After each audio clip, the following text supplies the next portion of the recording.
Today, I'm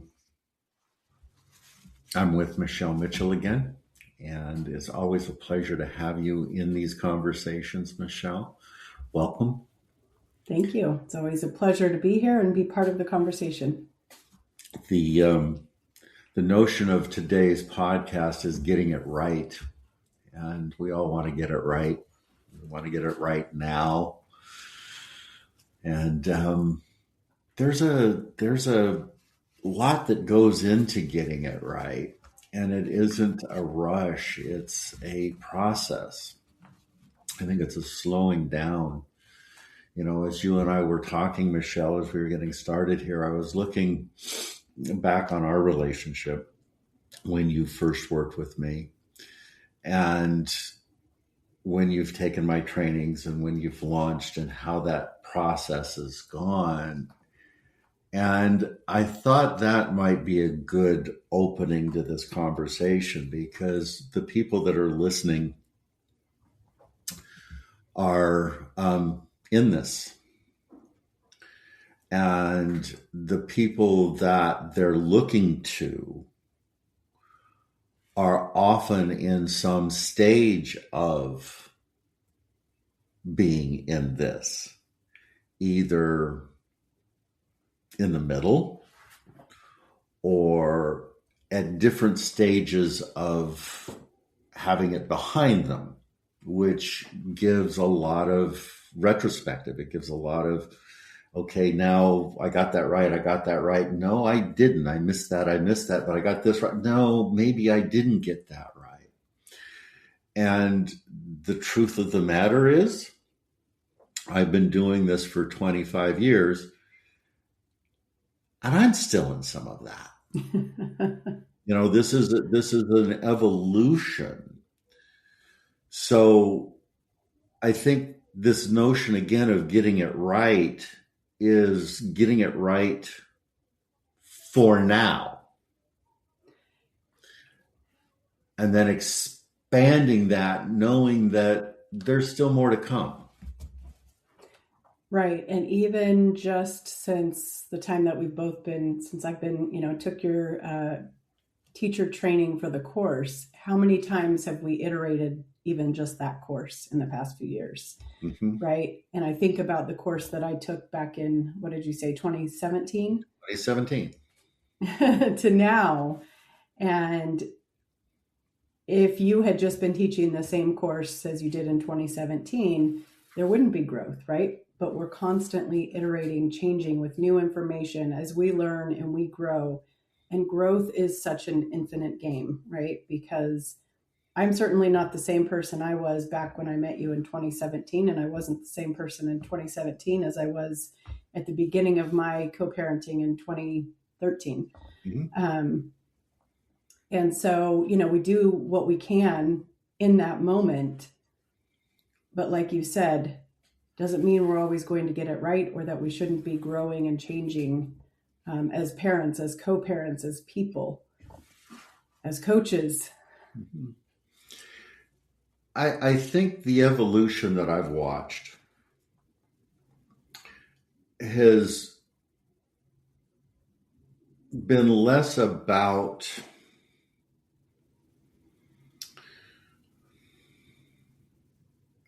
this large expansion of knowledge as it has been about simplification of systems. By systems, do you mean internal systems? Yes. Yes, I would agree with that. And that simplification, and thank you for clarifying that, Michelle, of the internal systems is about activation and response, about being able to identify the most important pieces and to not expect to get all of the pieces in alignment. What are the critical pieces to get in alignment? Not everything, because there's just too much of everything in here, right? Especially for our listeners, if they're listening to the podcast, obviously there's conflict happening right now. And so it's kind of a triage situation. What do we need to get right now? What are the biggest concerns that we have in front of us? And then kind of once that first layer is managed, then taking a deeper dive. So it's kind of like, I think of it like the class that you and I teach. It's a great entry point. It gives people a lot of the foundation. It helps them identify some of the triggers, learn the skills and tools to de-escalate their nervous system. But it doesn't end there, right? Right. That's just the first layer of the onion. So let's talk. Let's do a little retrospective here for a minute, because I think your journey, Michelle, is so reflective of so many of the listeners that are listening to us today. And that journey for you has been, if you started in 2014, 2013 with Kids Turn, your first child, your child that was in this with you was how old? Well, we started co-parenting in 2010, but it wasn't until my daughter that I had on my own was born in 2013 that really there became conflict. Right. So how old was your my first? son was 14, or he was 4 when Right. I did Kids Turn, and he's now 16. Right. So when you got to me, you were already 3 years into somebody telling you how to do that. You actually went through 2 other classes. I did. Before you got to mine. And there was movement there. But when I met you, you were still a hot mess. Right. So what changed in the knowledge base, or what changed in the patterning, or what changed with what you did with me than what was then the predominant go-tos for the court system here? I think the biggest shift happened. So I remember taking the class, and I don't know if you remember this, I remember saying, Brooke, I'm going to teach your class one day. Right. Absolutely. I remember that clearly. But I think the biggest shift that happened for me was in a session when I came to you and I said, I don't understand. This judge is just made the wonkiest, worst decision.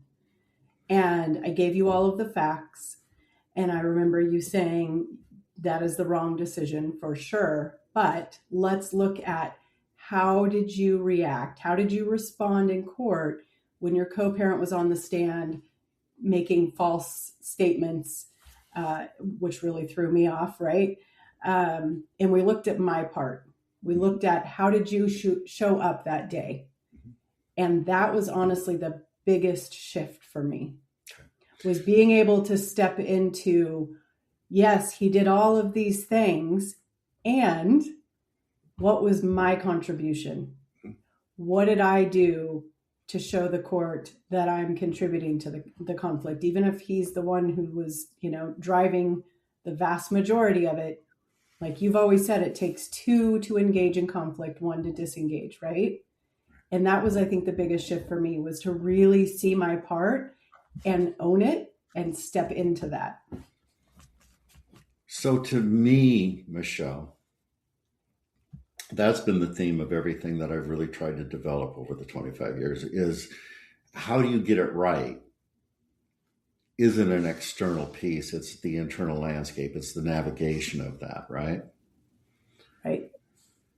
And the evolution of this for both of us along this journey has been, I think, one of, there's all of this outside influence there's all of this access to behavior. There's all of this stress coming from the different points. You might even understand the psychology behind it, but that doesn't help you navigate any of it. I'm glad you mentioned that, because I absolutely understood the psychology behind it. I've always, my whole life studied psychology and the brain and how we think and all of that stuff. But even with understanding that, I still had so many blind spots. And it's interesting because, to this day, as you know, the ghostwriting program we developed was in large part because nothing of its type existed. And my best friend, double Harvard graduate, was acting as my ghostwriter. Unknowingly, the two of us were colluding and keeping me stuck longer, right? But that piece of it caused me to make a lot of decisions with my co-parent that I now see some of my clients making the same mistakes, right? That's my trigger. My trigger isn't the messages from my clients' co-parents. It's when I see my clients, the people who are really, trying to learn and do the right thing, taking the class, getting coached one-on-one, when I see those patterns, right? Yeah. So what I think in this evolution that I've tried to do, and I know that you're right in step with all of this as well, is to remove some of that and get down to the basics. The basics of, we got a problem to solve. The basics of, so many of our clients are in some level or state of PTSD, that they've got this patterning within their system that they keep reinforcing through their fear-based anxiety about what is going to happen that may never happen. Absolutely. And putting it out there that the other person is causing all of this chaos. They're causing chaos for sure. But the internal chaos that is created for the people that are going through this is their own problem to solve. Right. And yes, both things are true, or both things can be true, right? And I think that it's easier for what I see with my clients is, and also honestly in my situation, when your co-parent is so clearly over the top creating chaos, it's much easier to shift the blame, right? Versus when it's not as obvious and they're both sort of just navigating it. It's much easier to point the finger when the behavior is very clear, chaos, fire, conflict. And those are the clients that I think have to really be mindful in working with someone like yourself or me of their storytelling, right? Because it's the storytelling that keeps them stuck rather than moving into accountability, ignoring what they're doing on the other side, their co-parent. And let's focus on the part that I'm either clearly, obviously doing or even covertly, right? Because it's easy to say, well, this person is causing all of this stuff, and keep that story. And I look back and I think about all of the friends, I would show up to a barbecue and my friends would ask me how things are going. And it was sort of like, they wanted to know where things were. We were all feeding off of that. And I wasn't getting anywhere. Yeah.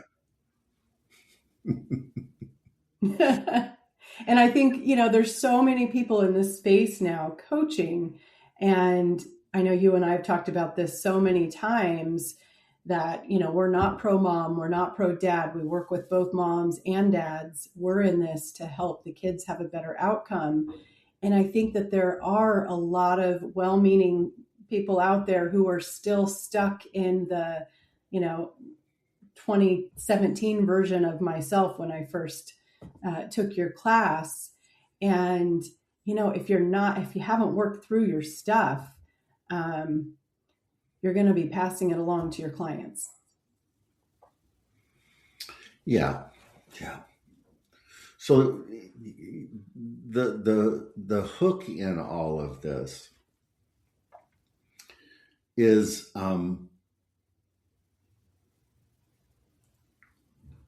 no matter where you are, whether you're at the beginning, the middle, or you think you're near the end of this, and by the way, the end doesn't stop, right? That you get it. I had a teacher years and years ago, before I ever started this piece, that had this conversation with his students that I was one of it, and said, he talked about the I got it syndrome, the I got it right syndrome, or I know what I'm doing syndrome. And it's a trap. It's a trap for the student because they're trying to evolve. And they think that they've hit a milestone that says, I've got it, and I understand this, and I'm doing it right. And then they move down the road and they go, oops, that was wrong, but I got it now. Right. And then they get down the road and it's, oh, I didn't get it. Now I got it. But it's this never ending progression. And I like to think at this point, I'm 26, 27 years, 28 years past my first divorce, which was high conflicts, which kind of launched this whole piece. And I look back on that and I'm so much clearer on my own responsibilities. I'm so much clearer on the mistakes that I made. I'm so much clearer on even the progression of this program that I teach and the coaching that I do, of how that has morphed into something much more simplified and more direct and more relatable, and actually more sustainable for the clients than was even remotely there then.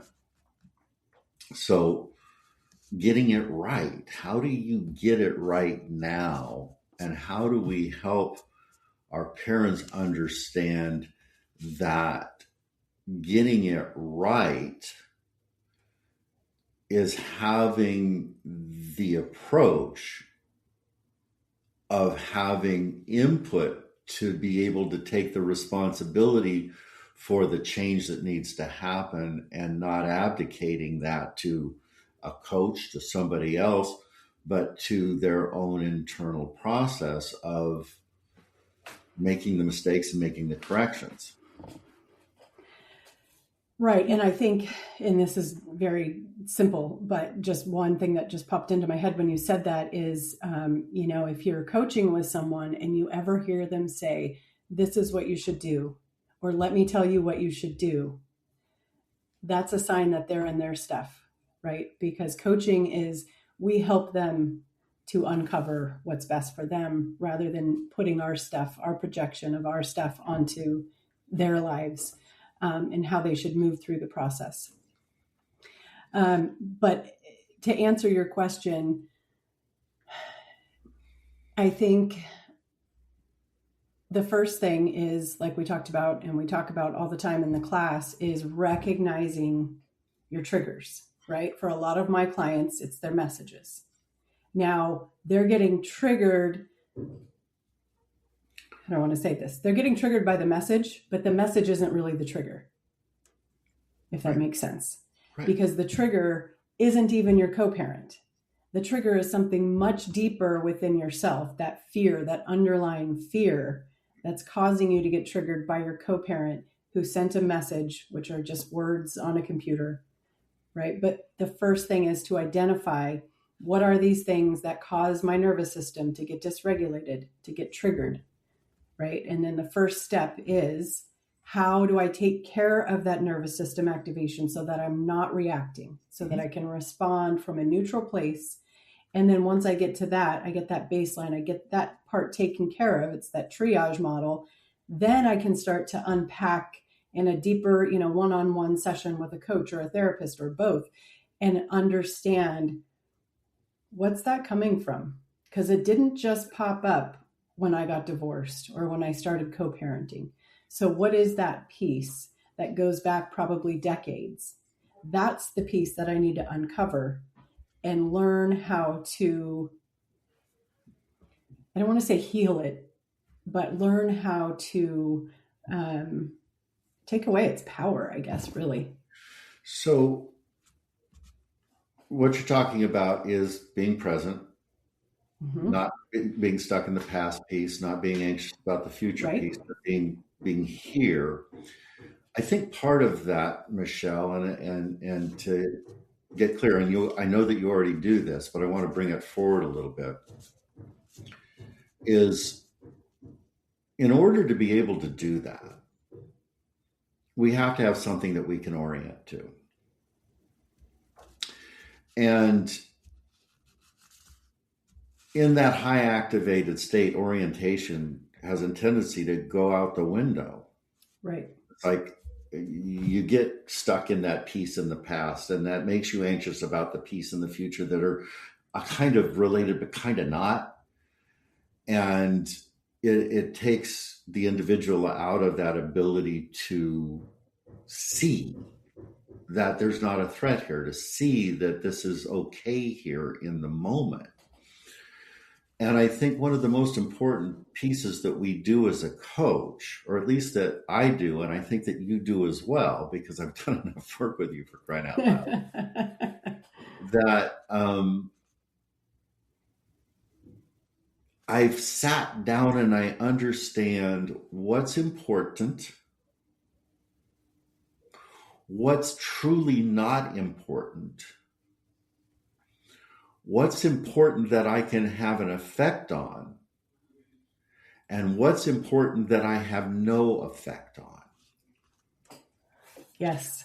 And to be able to pull those pieces apart, to be able to go, okay, I'm oriented. This is now where I can go. And not only can I go there, but I've got a plan for going there.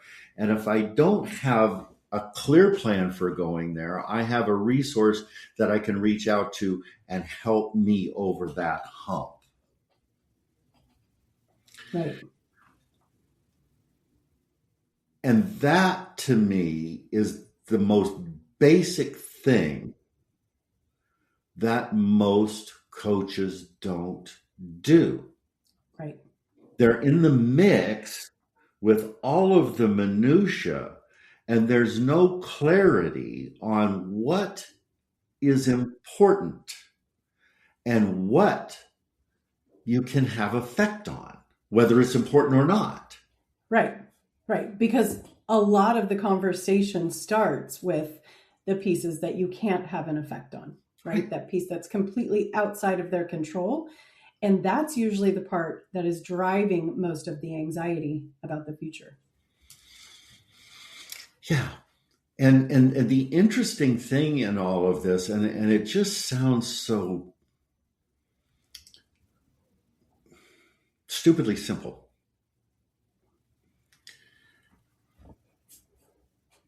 is that the behavior of our client, the person that we are trying to settle into, is the only thing that has any effect on any of the outcomes. Whether, and this is the fun part of it, is whether you've got no control over it or not, your behavior is the rudder that's going to guide the boat to one shore or the other. And you can't abdicate that responsibility to the parent that's causing you, the activation, or a judge or a counselor or somebody else. It's how you regulate and show up. And I have found that to be the number one most important skill set of anybody that's successful in this area. Right. And I love, speaking of orientation, I love something that you've always said is walk outside. Just go outside and orient to your environment. Right. Just getting outside, you don't have to live in a wooded forest. Just get outside, breathe the air, ground, feel the ground beneath you. Unless you're in Delhi. Okay, well, stay inside. Yeah. Yes, there are definitely some areas that's not true, but for the most part, get outside. When you feel that activation coming up, just step outside and ground yourself. Reorient to, your environment. Look around, and being outside, looking around helps you realize how big the world is and how small, the thing that you're worrying over really truly is. And to your point, what's important? What do I have control over? And what are you trying to get right? I think that's a great question. Right. You're trying to get the outcome right when you don't even know what the right outcome is. Right. It's a fun game to play. That's definitely the tricky part of being in court, right? Because if you're working with an attorney, their idea of getting it right is likely different than either your idea of getting it right as the client, or maybe getting it right for the kids. Mm-hmm. And those things are often at odds.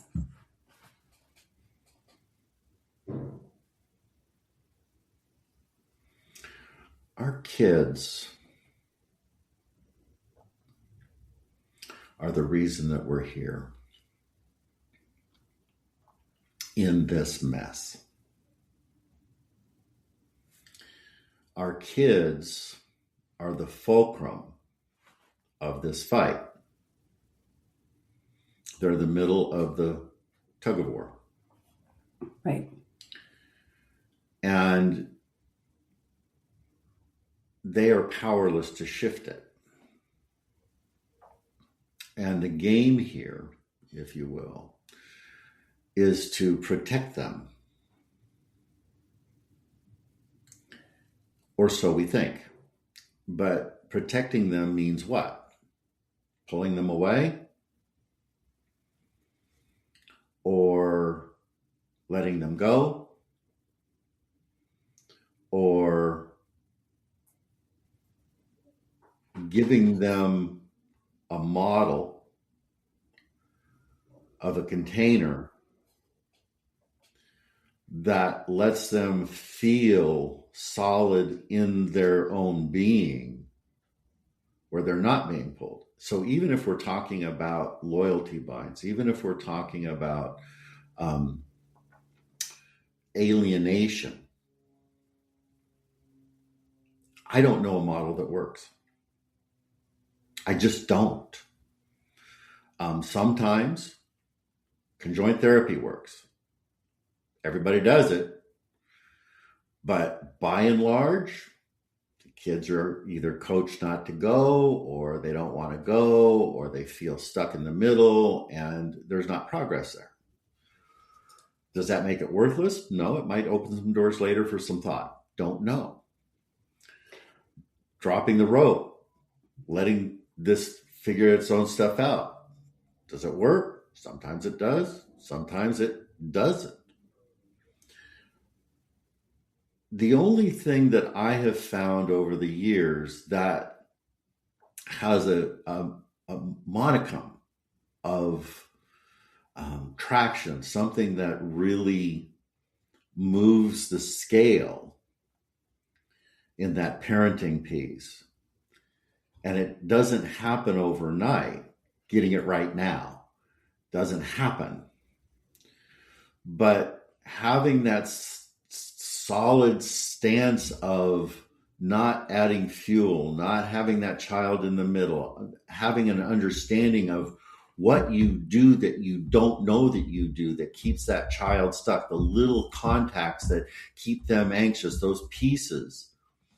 And then being able to be that parent that listens, that doesn't react, that is stable, that is curious, that is non-judgmental, that doesn't get into a fight of right and wrong with the child in the middle of that engages curiosity with the child in their own development, is where the change happens.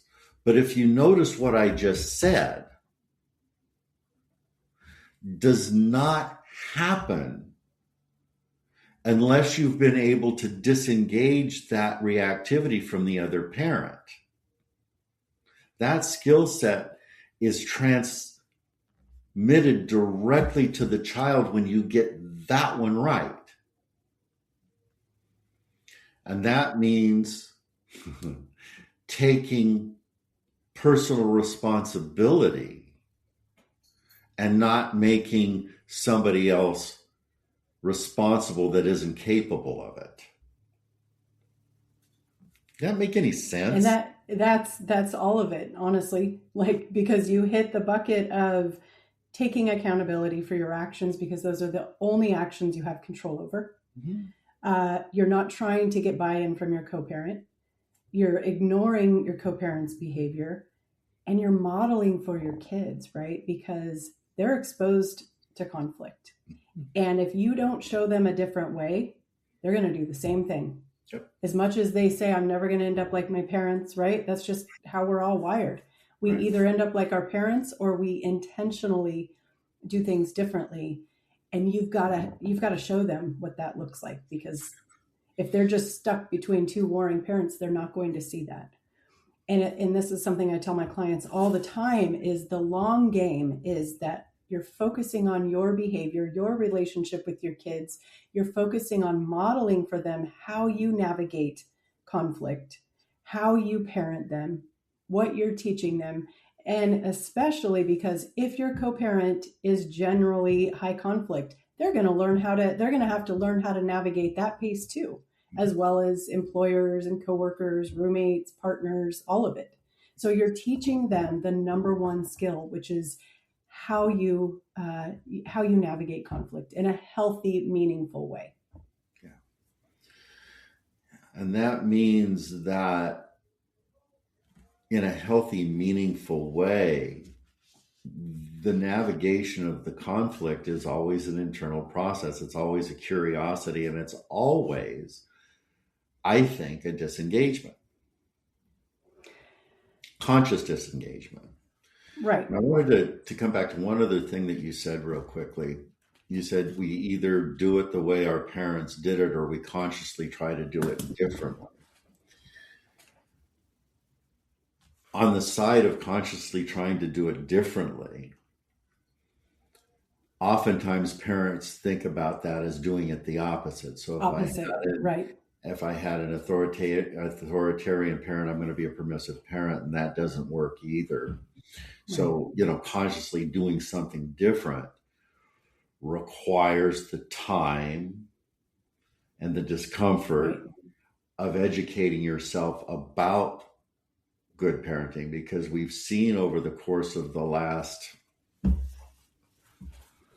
couple of generations that the notion of parenting is actually starting to cycle back into much more direct, much more grounded, much less permissive stuff, and more I would call it, and I've never said these words before, but I would call it more of a coaching perspective of being a parent, of being able to have that engagement of the conversation, but going, no, you got that wrong. And no, that dog isn't going to hunt, and no, that entitlement isn't going to happen. So understanding where you are going to replicate that problem, whether you consciously change it and not understand what that means, versus educate yourself about what parenting really means these days and what it takes to create that generational shift that we are so needing right now. Right. And I love that you brought in the, being curious with your kids, because that's another piece that we talk about a lot in the classes. And I get clients that ask me probably every week, what do I say when my kid comes to me and says, mom or dad said, fill in the blank, right? And it's almost like that anxious piece. They want a script. They want an actual response. Mm-hmm. And it doesn't work that way, right? And what I always tell them is be non-directive, be curious. It's okay to say, I don't know, I don't agree with that, but what do you think? Mm-hmm. Right? Or how does that make you feel in your body? Mm-hmm. Get rid of all the explanations, the defending, the no, I didn't say that. You're putting them right in the middle. Or even staying out of the judgment piece of, I don't agree with that. Just going to, what do you think? Because our children already have a dissonance in that conversation that if you have a judgment on it, I don't agree with that, you're creating more dissonance in it rather than, what do you think about that? Because they have an experience, right? Right. And what you're doing, exactly, they have their own experience with it. And what you're doing here, and I like to say that this is how you overcome alienation attempts, right? Is building this strong relationship with your kid where they see two different models. They see in one household, I'm constantly being spoon-fed ideas about the other household, about the other parent, about how I should think and do things. And in the other household, I'm always just taught or modeled how to think for myself and put the pieces together for myself. And I think especially with AI, it's always been important, but especially now, it's so important to teach our kids to think for themselves, right? Critical thinking is so important. And so you're modeling for them to take the facts that they have been presented with, or the stories they've been presented with. Not that you're going to say this to them, but they're doing it. They're assimilating it. They're taking all of the evidence, they're putting it together. And eventually when they're old enough to have the cognition, they're going to make their own decisions, right? And they're going to constantly go back to the idea that you respected them and their own point of view, rather than telling them, that your other household is wrong. Mm-hmm. Because as soon as you tell them that, the other parent is wrong, it makes them feel like there's something wrong with them. Curiosity, investigation, somatic connection to that. You brought up AI again, and let's just kind of touch on that piece for a moment, because it's becoming so prevalent in this arena. People are going to AI to answer emails, to look at those pieces, to have some kind of a AI ghostwriting piece going on out here. And this is nuanced. And this is where, if you're listening to this, I want you to really understand that AI has got this accumulation of vast knowledge from all over the place, and all it does is filter stuff down into a logic base and say, this is what you should do, kind of a thing. It doesn't have a discernment quality to it. It will load up as much stuff as you want to load up into it. The notion that it is answering your questions in a relatable manner is frankly bullshit. There's the bots in there that are trying to align with you to tell you how great that thought is and how to make that change. And this is where you should go, and all of that other fun stuff to get you hooked in. But what it doesn't understand is there's a basic note here. And I keep coming back with our conversation today, Michelle, to simplicity. And it's not about volume. It's about quality. It's not about the noise. It's about the signal.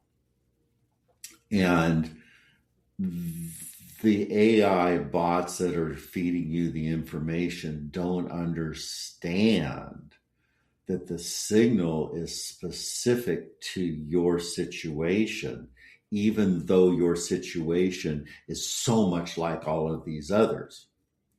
Right. So the nuance happens when you simplify down to what we talked about earlier, what's important here, because that's how you show up, and that's what everybody sees in the consistency. And it's not in the chaos of the volume.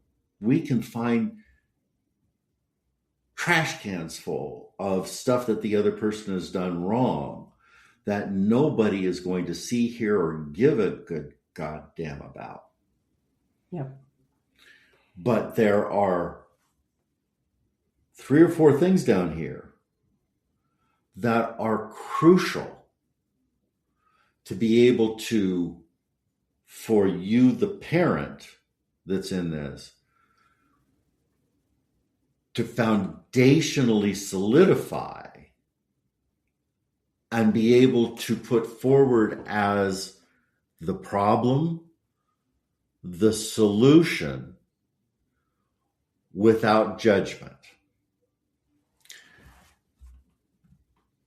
And all of the AI searches that you do, all of the chat that you get back, all of the responses that you pull from AI isn't going to do that.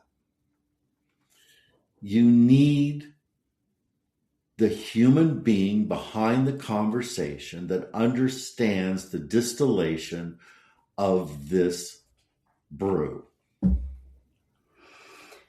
Yeah, I have a lot of thoughts about that.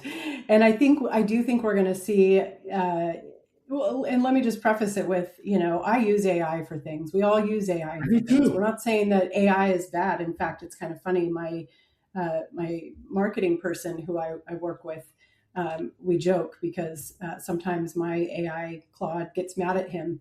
And so I just leave it all in there. And, we joke about the AI. But it's just a tool. Oh, I know what I was going to say. I really think we're going to see a rubber band effect. People are going all in on giving everything to the AI right now. And I think it's going to snap back and people are going to realize. In fact, I have a client who, she and her co-parent are both using AI bots, or they were when she found me, right? And so you read the messages and it's like, oh my gosh, it's so ridiculous. It's just like one chat bot talking to the other chat bot. And she came to us and was like, I don't understand, his messages aren't blowing up anymore. And mine aren't because I'm using chat, but I'm still so activated, right? And that's because that's the piece there. The chat bot might have a pretty little message for the court to see that you're, whatever. Also, the chat messages are far too long. The judge is never going to read those messages. Mm-hmm. And engaging in things that they shouldn't be engaging in. Right. Not a negative engagement, but just an engagement that isn't necessary. Right. But their nervous systems are still so activated, right? And that is the whole basis of the whole idea of disengagement, is to be a participant in the disengagement of not just the outside looking in, to be not engaged with that other person out there, but to understand that the disengagement, when it goes internal, starts to let the system relax on a deeper level. And then when we get to that third level of disengagement that we talk about, that life is really kind of smoothed out because there isn't the activation happening anymore. You don't even notice that it's not happening because it doesn't have the affect. But we only arrive at that if we embody that. And that doesn't feel good. We would rather have somebody tell us what to do rather than having to figure it out. We would rather, I'm going to relate this to self-medication. Would rather abdicate it. We would rather avoid it. We would rather numb it rather than go, oh, I have to do something here.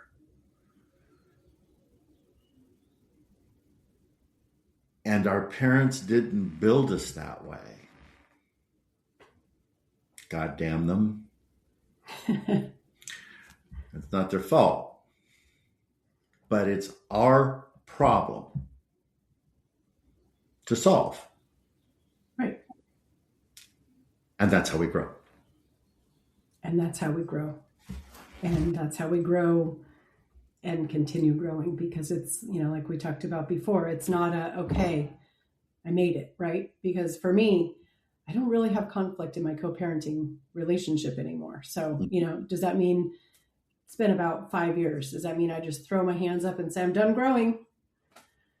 I got there. Don't have conflict with my co-parent anymore, right? No, it's a constant unpacking of what got me to there and looking at all of it and mushing it around. Yeah, I want so much for people to hear what we're saying today, and I hope that we're delivering this in a fashion that they can hear.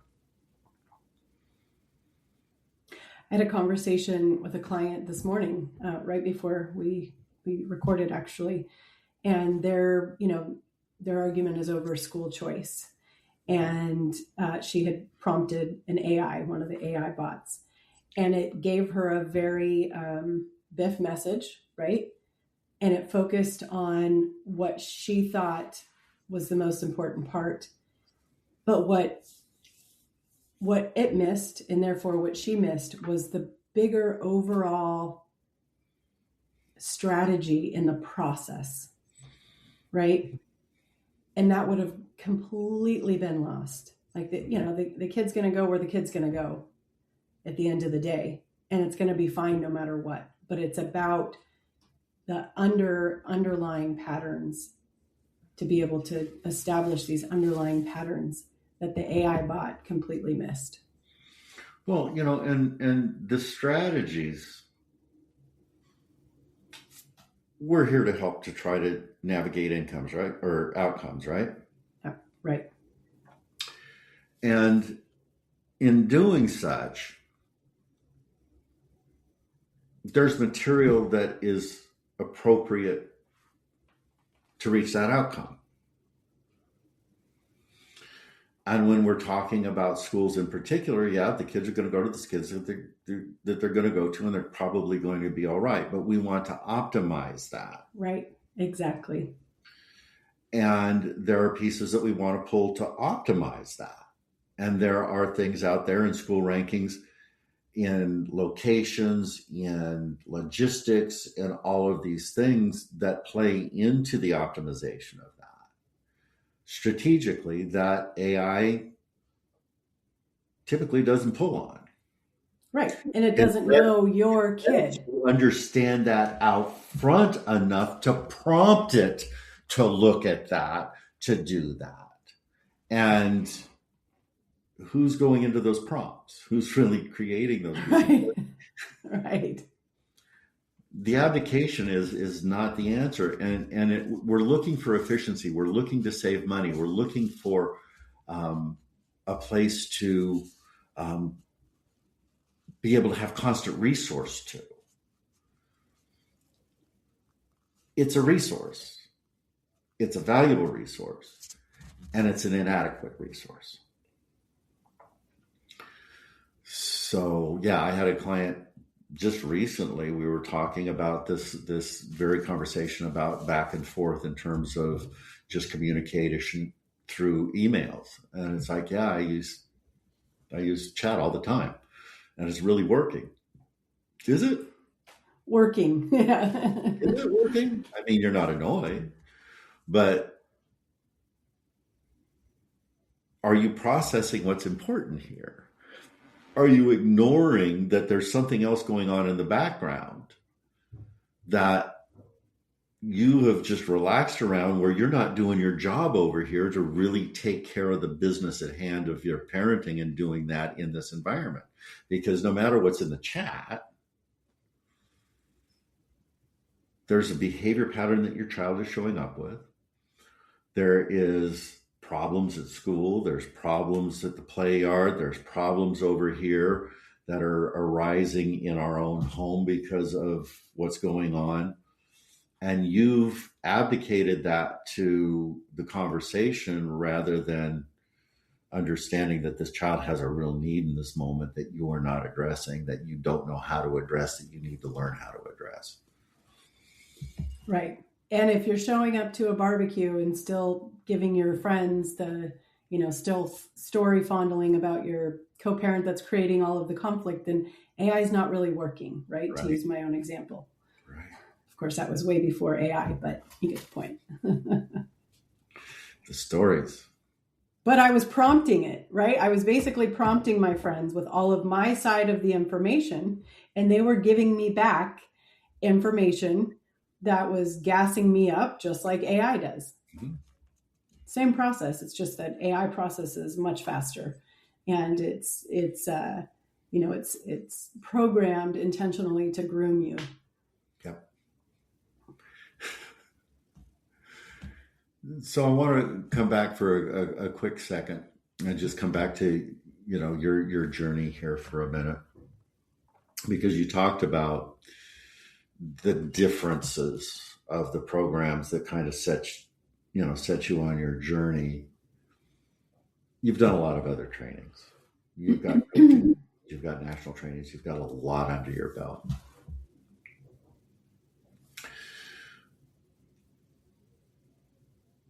What are the key pieces in your own development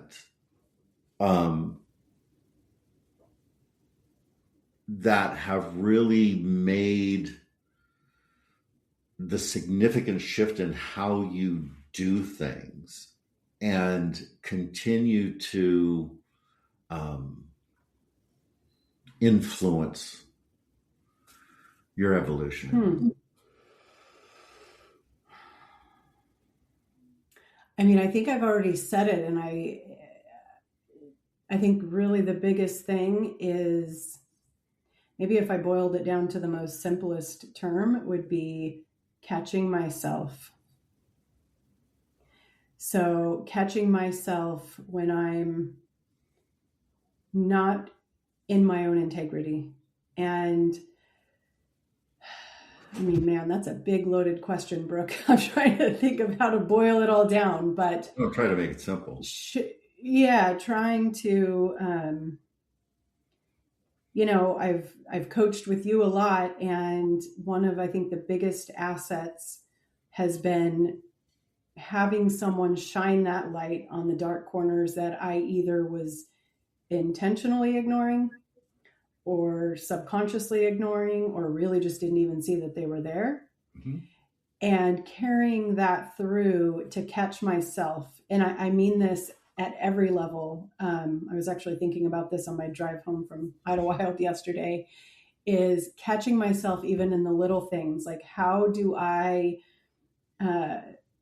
this doesn't relate to co-parenting, but just being in my integrity is, I've never been like the gossipy type of person, and it really makes me feel uncomfortable when other people do, but there's like a societal understanding that people gossip, right? And so catching myself in the most basic situation where I'm in that environment and removing myself so that I don't just go along with it, right? So I think it really comes down to awareness and being in integrity. I don't know if that's too simplistic, because obviously I've worked with you for going on 10 years. Yeah. And there's a lot to bring into it. But I would say those are kind of things that are really important to me that I carry through in my coaching and my clients. So I want to stick with that for just a second. Not to make this all about you. For a minute.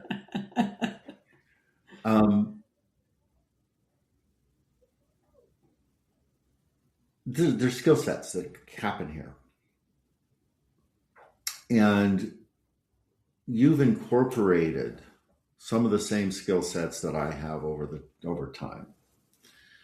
Those were things that you went out and you did for Michelle, things that you went out to do to develop Michelle, not necessarily about your work piece here, but your personal piece here. Right. Skill building. You've studied somatic therapy.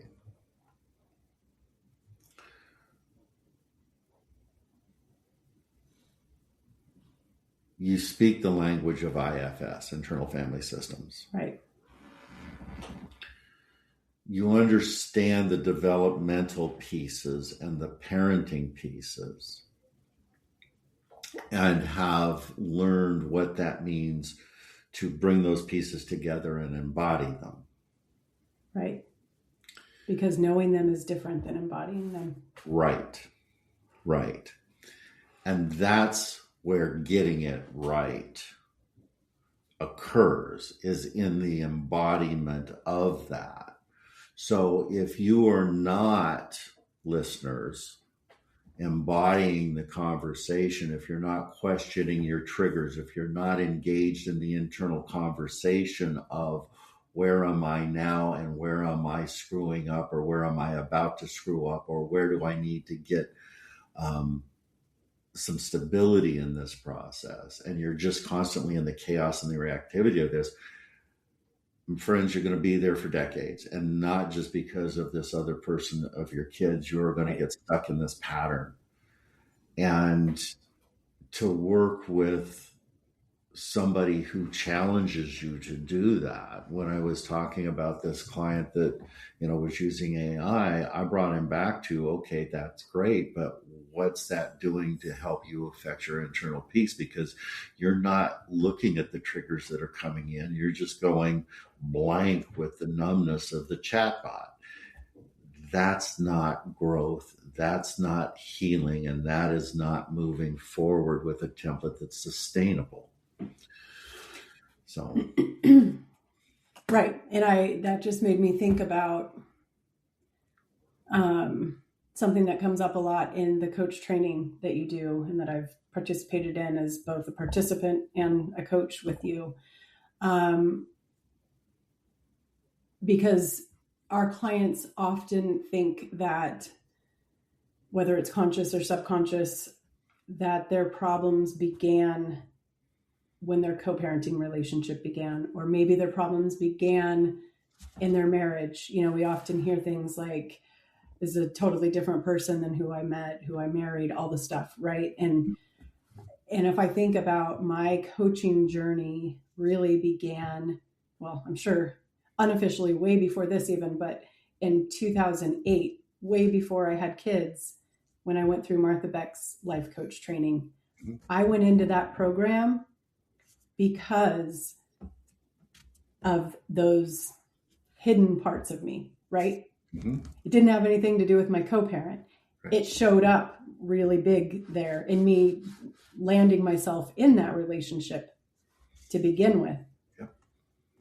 But it started decades ago, decades before.